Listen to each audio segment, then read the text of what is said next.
What's going on, guys? Welcome to the David F. Haas podcast. I'm your host, David F. Haas. Thanks for tuning in to today's podcast. I think today's podcast is going to be great. Let's talk about my recent startup that has brought a lot of new things into my awareness, and that's what I want to talk about. This whole idea of becoming uncomfortable, and how when you lean into that uncomfortability. From that uncomfortability, a lot of what you're still holding on to will come to the surface. It's when we get uncomfortable that these emotions, these things that are still in our subconscious, come to the surface, and we can take a look at them and say, okay, what is it I still need to do to become free of this? And so I've been talking a lot lately in my groups, with my groups, about this idea that we want to move effortlessly into uncomfortability. So when I opened up this startup, I'm in the process. It's open. We opened it up. We worked like crazy for 3 months to get this place up and running. It's called Lungo Vita Beach Retreat. You can check out the website, lungovita.com, which is LUNGOVITA. And essentially, the description of the place is we see it as a place for people to unplug, to return to nature. It's 16 acres on the coast of Lake Erie. We have these beautiful 16-foot bell tents, and we provide all the accommodations with respect to bedding and electricity, water, these types of things. So it's like glamping or glamorous camping. And I'm going to get into about the attraction element of that near the end of this podcast. But the amount of effort that goes into starting a new business, building something from the ground up, is immense. And so I was in this mode in the mode of startup land, where in startups people work tirelessly. Like, these guys get paid next to nothing, and it's all about realizing that, hey, we're doing this because we believe in this idea, we believe in this project, and we're willing to put the big long hours in for very little pay in order to make this thing happen. And so I caught myself in startup land. I haven't been in startup land for a long time. Granted, I did just start up my coaching business 2 years ago, but there was no pressure of a startup. The pressure of this place is that we have huge holding costs. We paid $2.25 million for the property, and the mortgage on that property and the expenses to hold that property are around $20,000 a month. So the pressure to start earning income was intense. And so, with that pressure, I was working crazy hours. I remember I worked recently like a 24-hour day, 5 a.m. to 5 a.m., which was insane. And it was because I had to unload a truck. But regardless, it made me very uncomfortable. And I moved into that uncomfortableness. I don't know what the word is there. I moved there effortlessly, though. This whole project just kind of flowed. Everything just unfolded. Everything that needed to happen happened. And then all of a sudden I found myself in this very uncomfortable situation, which was trying to open up a business as quickly as possible, trying to convert 16 acres of land into a beautiful resort on a budget kind of thing. And then from that uncomfortability, all of these things arose that I'm still holding on to, that I need to work on and let go of. And so the uncomfortability was a gift to me. What I try and guide my clients to do is to not force uncomfortability. Just allow yourself to flow into it. So, I could apply this to like a difficult conversation. If you have if there's a difficult conversation that you've been avoiding your whole entire life, through the process of letting go, through the process of spiritual work, eventually one day you're just going to open your mouth and those words are going to blurt out. And that's what I talk about. That's what I'm talking about here, about moving effortlessly into uncomfortability. I don't want it to be forced. Nothing I do, shouldn't say that. I try and do everything from a state of flow, where everything just flows. And I recognize that there's conversations that need to be had. I recognize that I need to get uncomfortable, but I'm not going to force myself into that uncomfortability. Now, there is moments where I do give myself a little push, and I will recognize, here's that fear that's holding me back. And even the awareness of that fear, I guess, is a sign of moving effortlessly into uncomfortability. So with the recognition of the fear, I just basically say, I'm not going to allow this fear to run me, and then I move forward. So that would be the only force I would feel. But in that force, it is a process of letting go. I'm really talking in circles here, but the idea behind this is you want to move effortlessly into uncomfortable places. And then once you're in that uncomfortable place, without force, then you can start to pay attention to everything that's coming up. So for the last 3 months, like I said, I've been working insane hours, barely seeing my family. I got a 2-year-old at home, and it's been a difficult few months, but I recognize that it's temporary. It was just that push to get the place up and running. Now that the place is up and running, I can make a shift. But as I was in these days of, working 12-hour days, and still running 2 other businesses, some things started coming into my awareness. The first thing that came into my awareness was I made this decision out of FOMO, which is fear of missing out. And I was fearful out of missing out of the opportunity, and that completely contradicts everything that I teach, because I teach that opportunities are a dime a dozen, and abundance is all around us. And so part of the reason I made this decision is because I didn't want to miss out on this really amazing opportunities which I saw. I also, though, recognize that I still believe this was the right decision to make. Because I believe I was following what was in the highest good.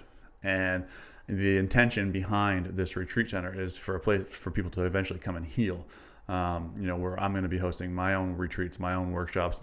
People from all over the world are going to want to host their events there as well. So the intention behind it is to help people. And because of that higher good, I still feel like I made the right decision. But this uncomfortability made me recognize that part of this decision was made from the fear of missing out on an opportunity. And so that has led me into like my favorite collapse, which is self-doubt, and being like, am I making the right decision? This and that. But because of the work I've done, I recognize, hey, this is still the right decision. But it did bring into my awareness that I'm fearful of missing out of opportunity. And once I became aware of that, and it's funny because the amount of money that I had to invest in this project to become aware of that I'm still making decisions out of FOMO is crazy. But now I recognize that I will never make another decision for the rest of my life out of FOMO, out of fear of missing out on an opportunity, because I really truly do believe at a soul level that opportunities are all around us. Opportunities are a dime a dozen, and I believe I can make money doing anything, right? And so now that I recognize this, I know that I'm no longer going to allow anyone or any opportunity to be dangled in front of my face like the carrot from a string, and then I'm just going to go chasing it. I'm going to make a decision. I'm going to remove that hook from myself, right? The hook of taking advantage of opportunities, wanting to make more money. With this uncomfortableness, I recognize that, that hook is still in me. And that hooked me right into a gigantic investment and a ton of work, right? But with all that being said, I'm not regretting the decision. I believe that I have been led by a higher calling, and that's kind of why I've moved effortlessly into this venture. But it did bring up, I'm making decisions out of FOMO. So this podcast for you today is for you to not make that same mistake that I did. If someone presents an opportunity from you to you, it doesn't mean you have to not take the opportunity, but just ask yourself the question: is this what I really want to do, or is this a decision I'm making out of FOMO? And is it going to lead me to a place where I'm doing something that I don't really truly want to do? Okay, simple. The second thing I came to realize is I don't want to work 12 hours a day. And I think this is obviously kind of obvious, but my whole entire life I've worked hard. And in my recent years, I've converted that hard work into working a lot, but it's not hard work in the sense that I just changed my mindset.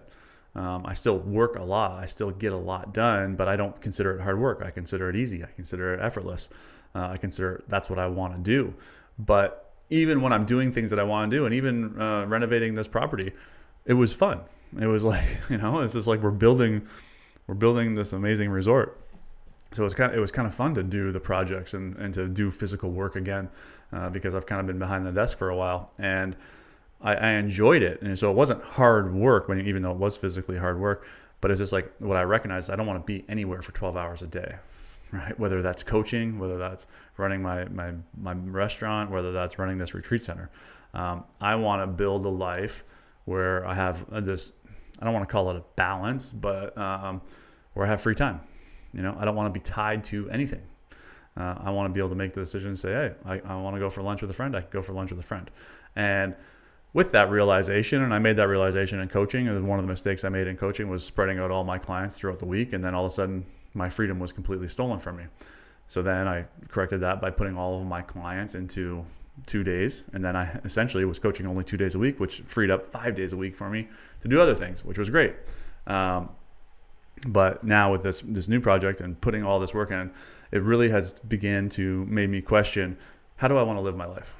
Like, how do I want my free time to look? What do I want to do in my free time?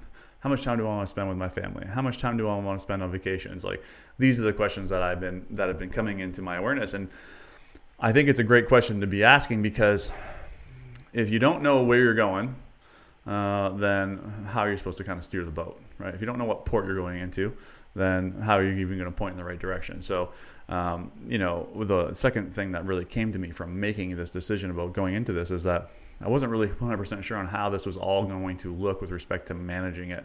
And now all of a sudden I'm here and I'm like, oh my God, I need to have someone at this place 24 hours a day. And how am I going to fill that role? And how is that going to affect my life and my perfect life, the way I want to live my weeks, kind of thing. And I was like, oh, okay. So now I have to design the business from this place of me leading, and where I'm not there 12 hours a day doing everything.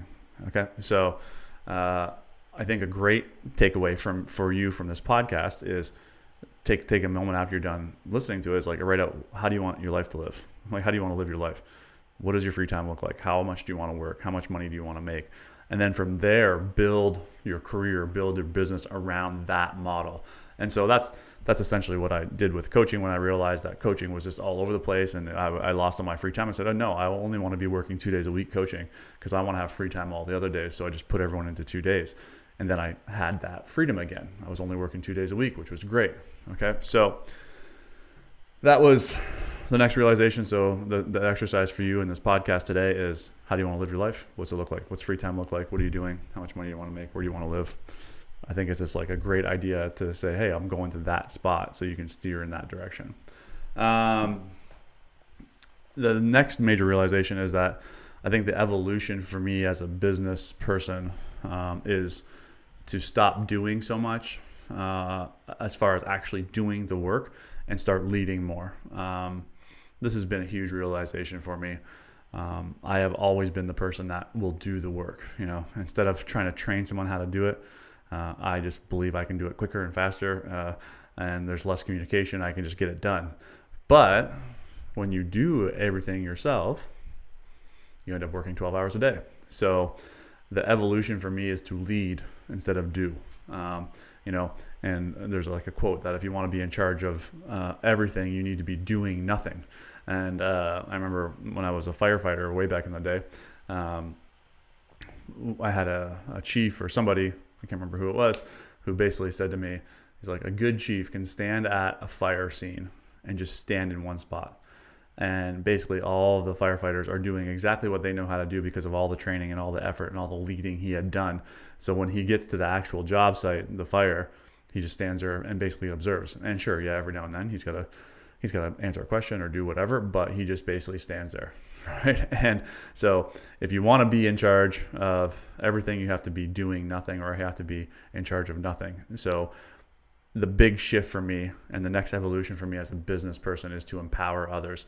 And, I've been really pushing this show, Undercover Boss. And if you watch, or not Undercover Boss, Undercover Billionaire, if you watch that show, the first thing these billionaires do when they want to build $1 million business in 90 days, that's the concept of the show, is they surround themselves with people and they empower those people to do work for them. And because of that, they're able to build usually build $1 million business in 90 days. So this is the next evolution for me. And if you're a business owner, this is your calling as well. And that's kind of the goal of this podcast, is to begin leading, begin empowering, right?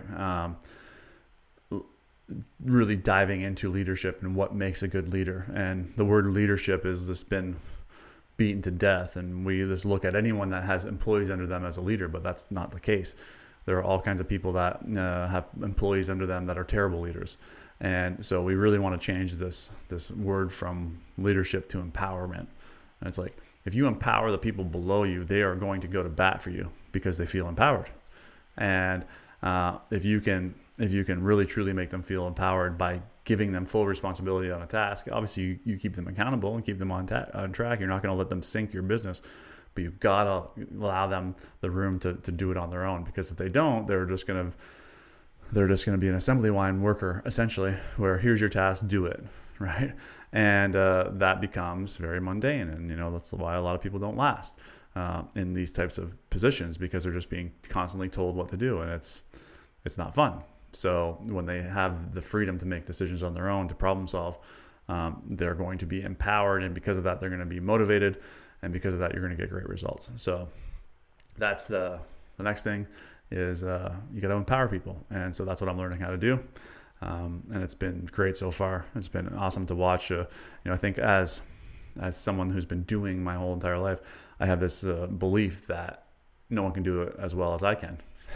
And I know that's not true, but I've been kind of amazed to watch myself empower other people and have them kind of like step up in big ways. And it's allowed me to step back. So it's great. And then I can stay focused on the things that I'm best at. So I've come to this point in my life, and my mentor used to have this saying that I've forgot, but essentially he's saying that he wants to be delegating everything, and he only wants to be doing the things that he can do.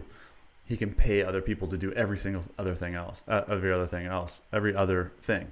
So usually people have the mindset, if I can do it, why would I pay somebody to do it? But it's actually the reverse. It's like, if you can pay someone else to do it, if someone else can do that task, then you should be paying them to do so. And then you should only be focused on the task that nobody else can do, right?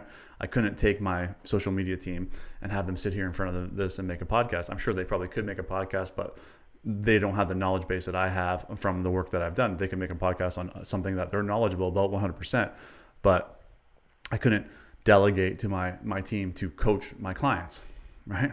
Because they're not in that place. But I can delegate them to cut the videos up, to do my social media work, to run my Facebook ads 100%. So I only want to be paying people to do tasks that I can delegate them to. I don't ever want to be doing. That's the saying. I don't ever want to be doing something that I can pay somebody else to do. There it is. I forgot about it. But I don't ever want to be paying somebody. I don't ever want to be doing something that I could be paying somebody else to do. So it's like, I can pay someone else to cut my grass. I can pay someone else to clean my house. I can pay someone else to cut my videos up.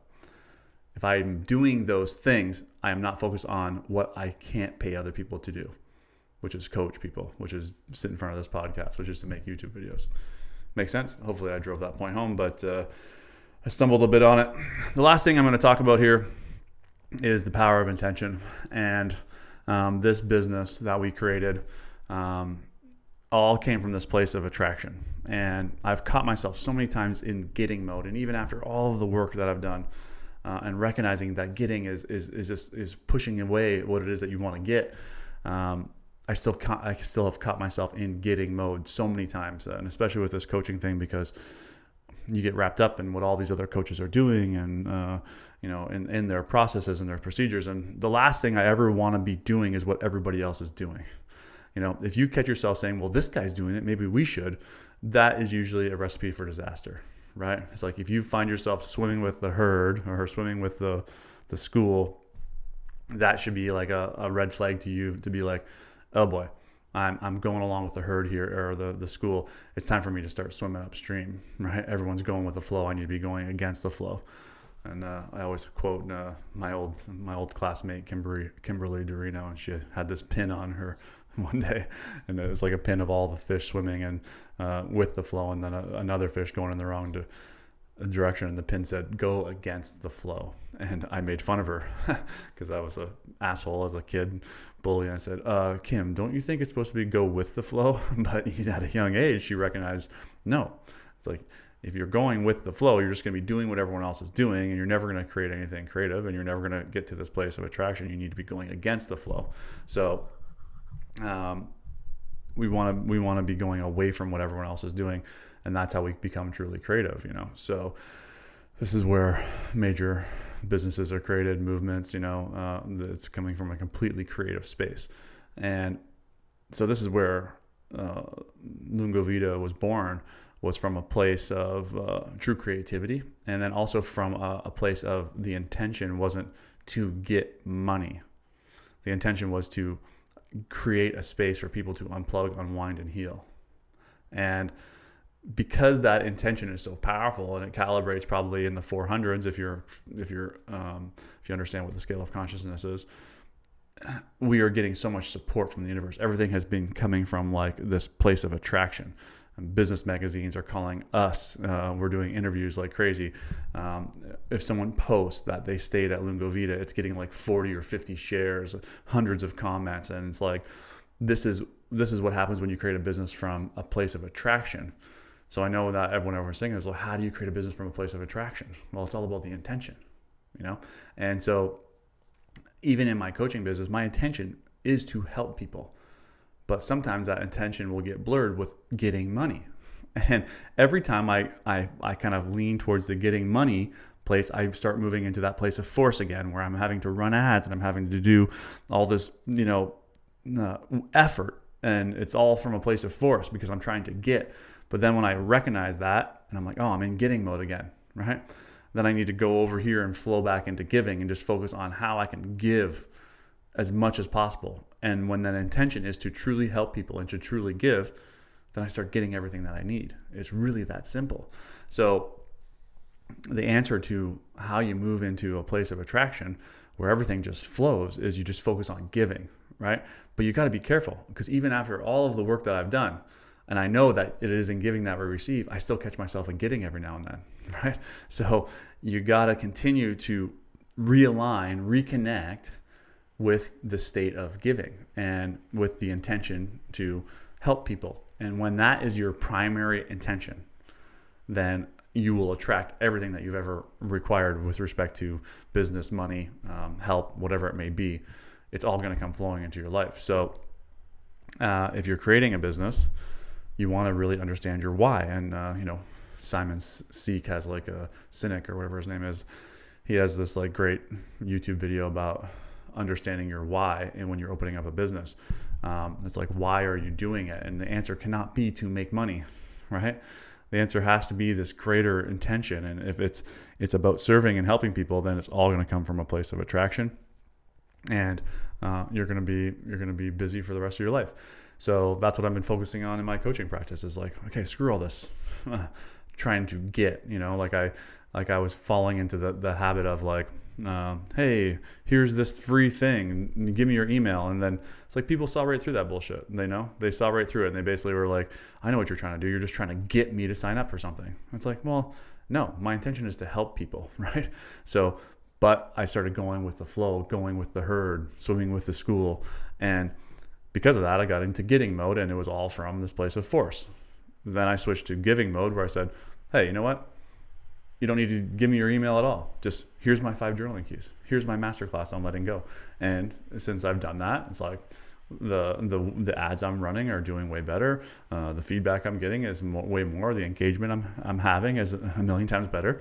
And it's like, oh, okay. I just got to give people more, right? Got to show up for people, build relationships, and then you'll receive everything that you need. And this is literally the second I changed that, I had 2 people book calls with me, and then I had a third person say, hey, I want to know more about what it is you're doing. So when we move from getting to giving, our complete world change. It is in giving that we receive, and we don't just receive 1 for 1. We usually receive 1 to 10 or 1 to 100 even sometimes. So get clear on your intention. Make sure it's not about getting, it's not about money. Make sure it's about giving, and you'll attract all of the business that you need for the rest of your life. So these are my takeaways from moving into startup land. If you're in the Windsor-Essex area, definitely check out Lungo Vita. It's a great place to unwind. It's just one of the most beautiful settings in our area. And it's a work in progress. So right now we're offering a promo code LungoVita25. You get 25% off for the entire remainder of the year if you're looking for a place to unwind, relax, and heal. We got all kinds of great events planned there as well. So, thanks for taking the time to listen, and we'll see you again next Wednesday.